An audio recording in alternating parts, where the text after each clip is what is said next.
حضرت یوسف علیہ السلام کا واقعہ قرآن کریم میں ذکر کیا ہے. زلیخا نے ان پر ڈورے ڈالے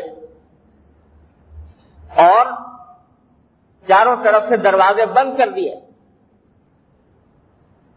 اور گناہ کی دعوت.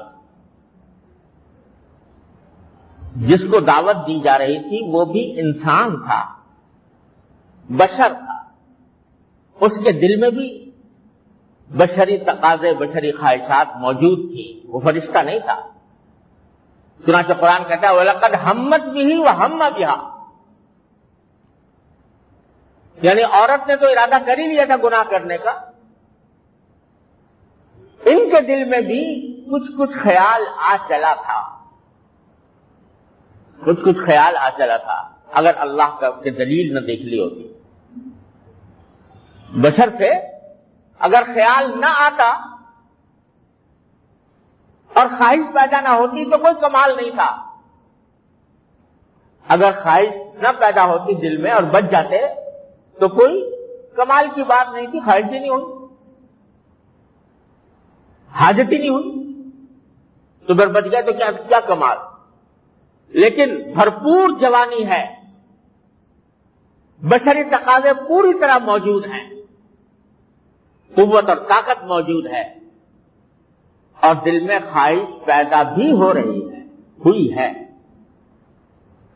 لیکن اس کے بعد بچے. یہ ہے کمال جو پیغمبروں کا کمال ہے. تو کیا کیا قرآن کریم کہتا ہے کہ دو کام کیے. ایک کام یہ کیا کہ جو دل میں خیال آ چلا تھا اللہ سے اس کی پناہ مانگی.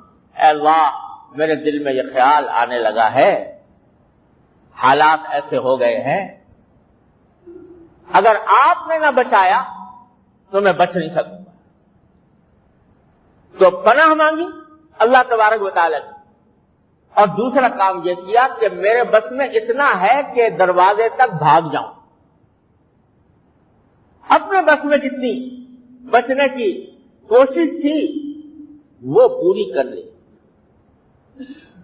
اور اللہ تعالیٰ سے رجوع کیا کہ یا اللہ میرے بس میں اتنا ہی ہے کہ میں بھاگ کے دروازے تک چلا جاؤں. دروازے معلوم ہے کہ تالے پڑے ہوئے ہیں, باہر نکل نہیں سکتا, لیکن میرے بس میں اتنا ہے کہ میں دروازے تک پہنچ جاؤں. تو کسی طرح دروازے تک بھاگ کے پہنچ گئے. جب اللہ تبارک و تعالیٰ نے دیکھا کہ بندے نے اپنا کام پورا کر لیا, جتنا بھاگ سکتا تھا بھاگ گیا, اور پھر میری پناہ مانگ لی, تو اب میرا کام ہے. تو اللہ تبارک و تعالیٰ نے دروازے کے تالے توڑ دیے, دروازے کے تالے توڑ. تو مولانا رومی رحمۃ اللہ علیہ فرماتے ہیں کہ گرچہ رکھنا نیس عالم را پدید خیرہ یوسف وار بھی باید دوید, کہ اگر تمہیں راستہ نکلنے کا, گناہوں سے نکلنے کا راستہ نظر نہ آ رہا ہو تو جہاں تک بھاگ سکتے ہو بھاگ جاؤ, اور پھر اللہ سے مانگو کہ اللہ میرے اتنا کرنے کا کام میرا تھا, اب آگے تیرا کام. خیرہ یوسف را وار بھی باید دوید.